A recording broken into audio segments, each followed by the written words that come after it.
Halo, selamat datang dalam pembelajaran biologi. Saya Adiludin Utapea.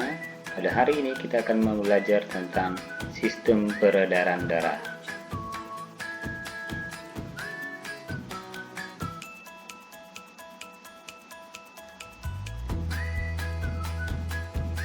Apakah yang Anda ketahui tentang jantung koroner? Nah, jantung koroner merupakan suatu penyakit yang mematikan. Jantung koroner disebabkan oleh terjadinya penyempitan atau pengerasan pembuluh darah di jantung oleh lemak sehingga jantung tidak mampu lagi memompa oksigen. Maka tujuan pembelajaran kita adalah peserta didik mengetahui jaringan organ penyusun sistem peredaran darah manusia. Peserta didik dapat menjelaskan fungsi darah, pembuluh darah, jantung. Peserta didik dapat mengidentifikasi kelainan dan gangguan fungsi sistem peredaran darah.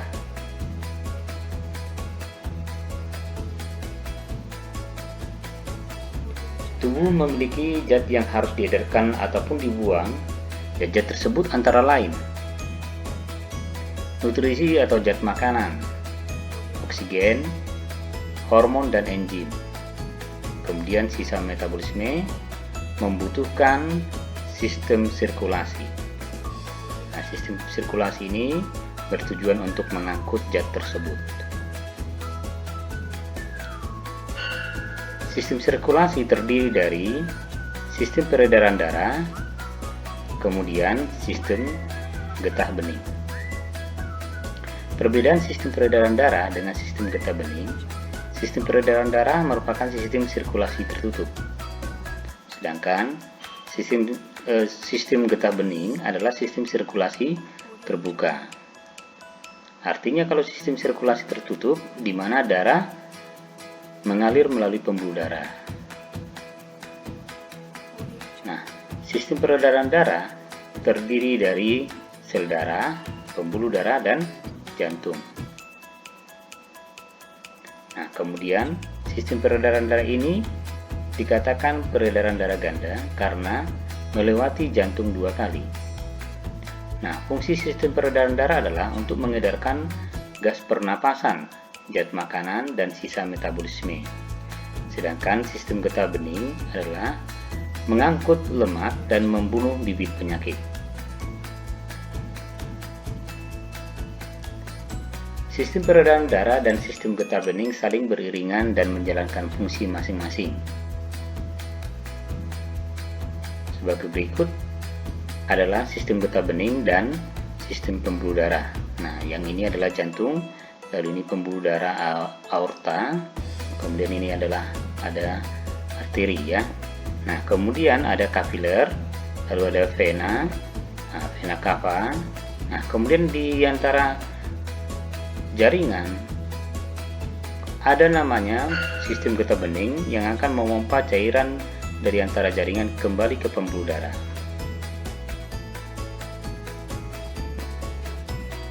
Volume darah dalam tubuh manusia yaitu 8% dari berat total tubuh.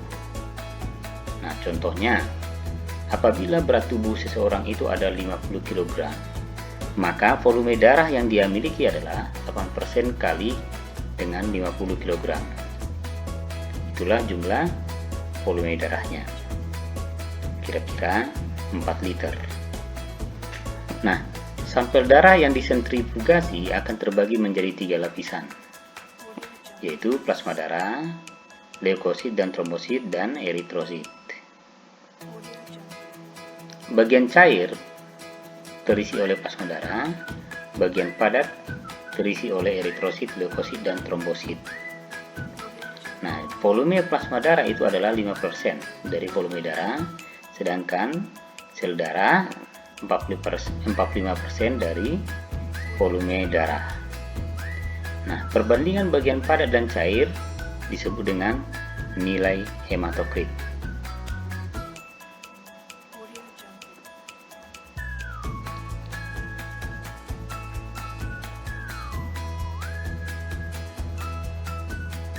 Nah, nilai hematokrit normal untuk pria dewasa adalah 40-50%. sedangkan wanita dewasa 35-45%. Anak-anak lebih dari 10 tahun 35%, sedangkan anak-anak di bawah 10 tahun 40-60%.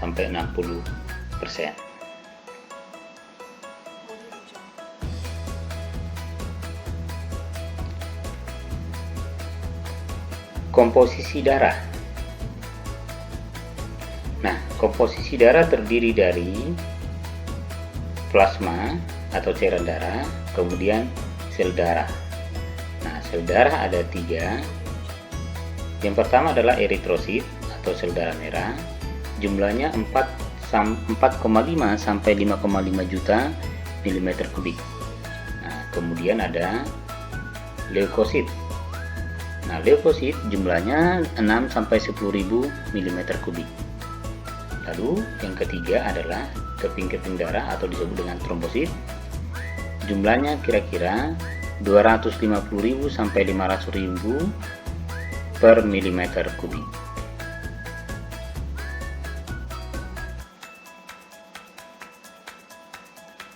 % komponen darah adalah plasma darah. Plasma darah yang diendapkan akan tersisa serum yang berisi antibodi.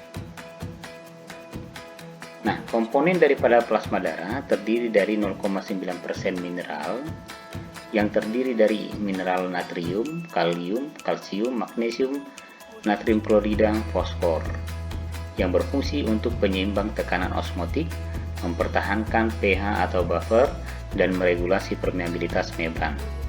Nah, sedangkan protein plasma ada 8% terdiri dari albumin, hormon, fibrinogen, dan protombin, serta globulin.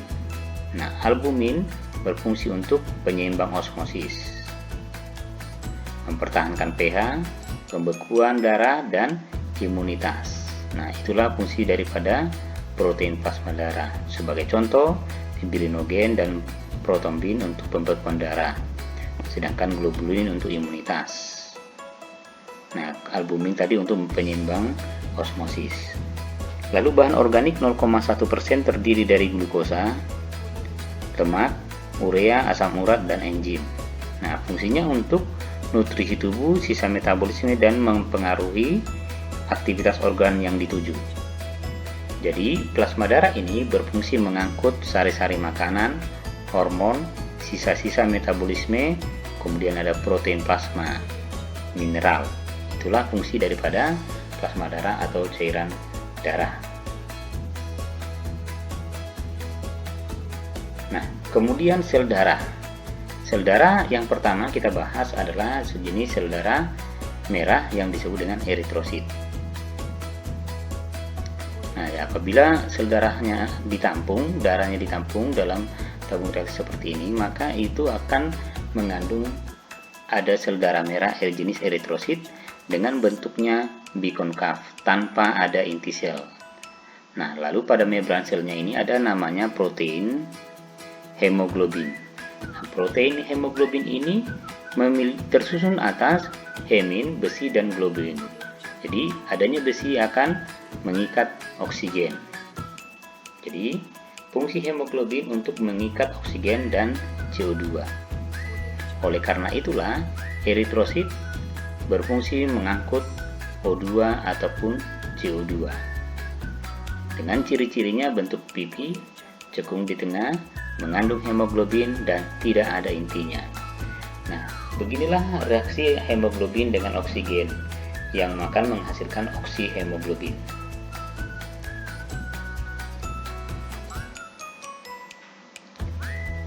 Eritrosit yang sudah tua atau rusak akan dirombak oleh tubuh di dalam hati.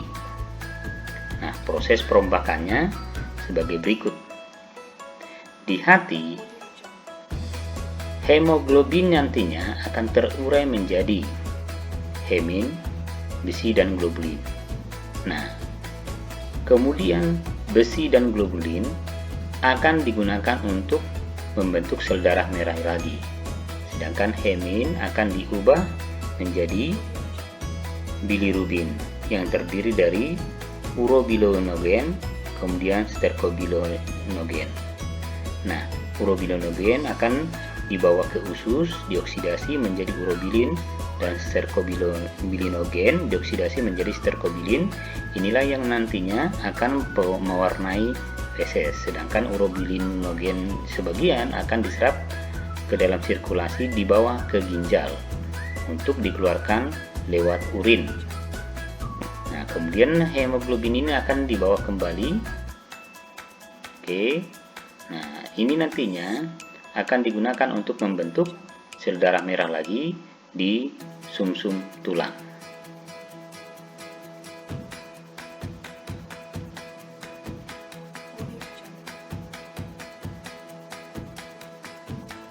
Kemudian leukosit atau sel darah putih. Ciri-ciri leukosit secara umum yaitu memiliki warna yang transparan, bentuk tidak beraturan, dan beberapa bersifat fagosit, artinya memakan atau mencerna. Fungsi utama leukosit adalah melawan antigen yang berbahaya bagi tubuh. Ada 5 macam leukosit antara lain neutrofil, eosinofil, basofil, limfosit, dan monosit. Nah, dikelompokkan atas 2 kelompok, granulosit yang memiliki granula, agranulosit tidak bergranula atau butiran.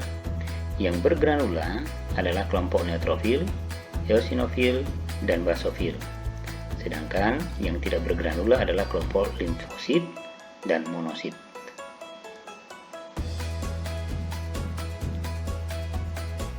Nah, kita lihat di sini untuk kelompok yang bergranula yaitu neutrofil ya.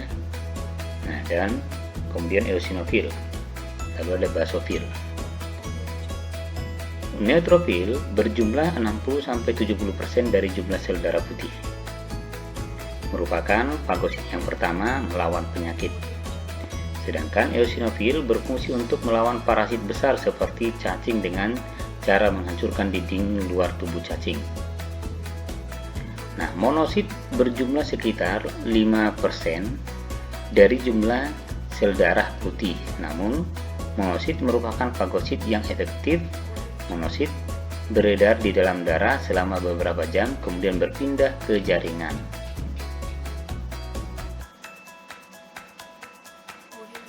Nah, di sini kita melihat basofil kira-kira berjumlah 0,5 sampai 1% dari jumlah sel darah putih. Jadi basofil lah yang paling rendah jumlahnya dari sel darah putih. Digunakan untuk respon inflamasi. Kemudian ada jenis limfosit B dan limfosit T. Sel B dan sel T yang matang banyak ditemukan di nodus limfa, dan organ limfatik lain. Limfosit berfungsi menghasilkan antibodi untuk melawan zat asing yang masuk. Nah, jadi ada limfosit B ini akan menghasilkan antibodi. Limfosit T ada 3 jenis, yaitu limfosit T helper membantu terbentuknya antibodi, membantu limfosit B menghasilkan antibodi. Kemudian limfosit suppresor adalah menekan jumlah leukosit. Nah, kemudian limfosit sitotoksin ini berfungsi untuk langsung melawan antigen.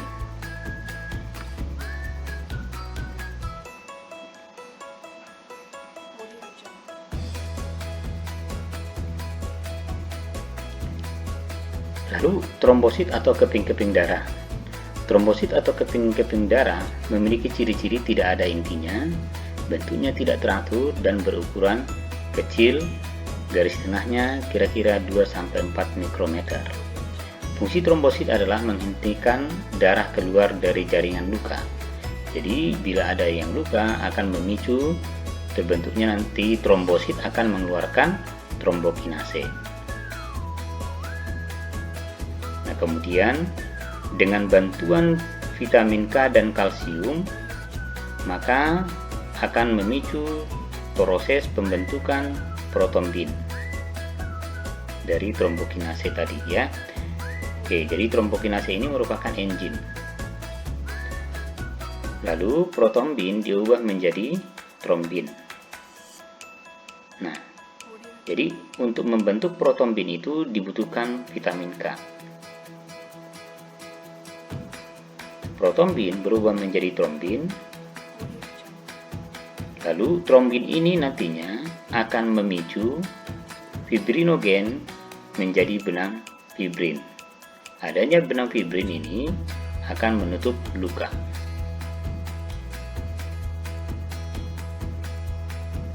Nah, jadi saya ulang, bila ada luka, maka akan memicu trombosit akan mengeluarkan enzim namanya trombokinase atau tromboplastin.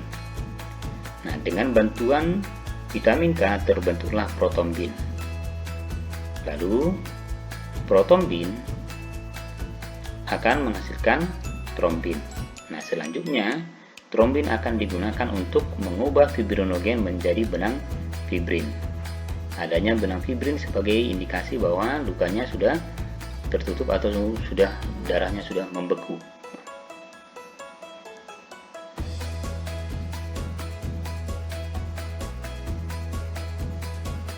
Nah, proses pembekuan darah diawali dengan pembuluh darah yang terluka menyebabkan komponen darah keluar dari luka.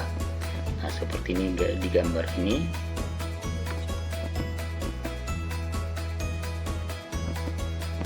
Leukosit, kemudian ini ada eritrosit, lalu ini trombosit. Nah, ini pembuluh darahnya luka.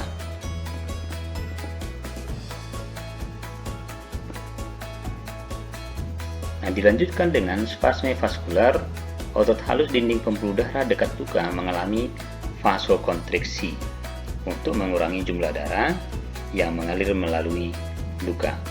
Jadi vasokonstriksi ini artinya penyempitan pembuluh darah. Nah, ini spasme vaskular, terjadi penyempitan ya, untuk mengurangi jumlah darah yang keluar.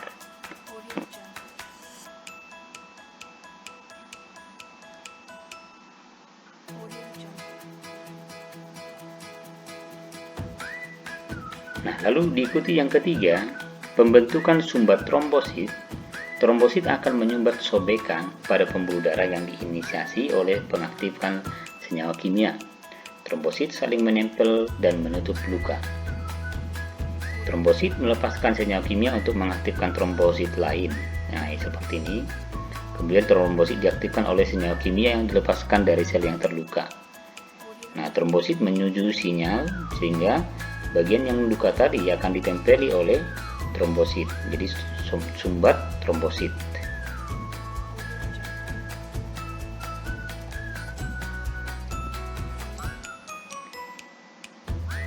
Yang keempat, pembekuan darah atau koagulasi. Fibrinogen akan diubah menjadi benang fibrin yang membentuk jaring-jaring yang menangkap eritrosit dan trombosit.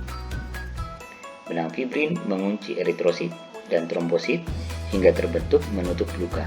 Nah, ini ya.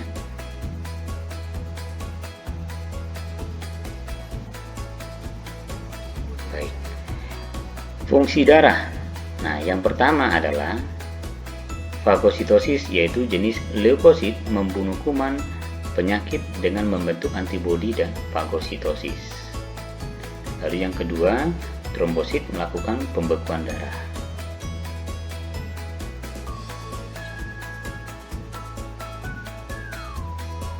Yang ketiga, darah menjaga suhu tubuh manusia tetap berkisar 37 derajat Celcius walaupun suhu lingkungan meningkat ataupun menurun. Hal ini dimungkinkan karena penyebaran energi panas secara merata dilakukan oleh darah. Sebagai contoh, apabila suhu yang panas, maka nantinya terjadi dilatasi atau pelebaran pembuluh darah untuk mengurangi suhu yang panas tadi ya. Nah, kemudian apabila suhu yang dingin, maka pembuluh darahnya akan mengalami kontriksi atau penyempitan.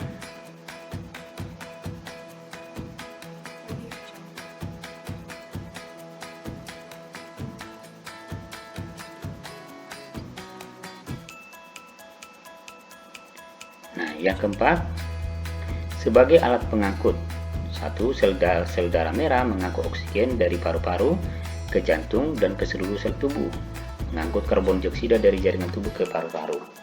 Kemudian plasma darah mengangkut sari-sari makanan dari usus ke hati kemudian ke seluruh tubuh. Urea dari hati ke ginjal untuk dikeluarkan serta hormon dari kelenjar hormon ke seluruh tubuh. Nah, jadi ini adalah pembuluh darah. Kemudian ada plasma darah atau cairan darah berisi nutrisi, urea dan hormon. Sedangkan eritrosit ini sudah mengangkut oksigen dengan adanya hemoglobin.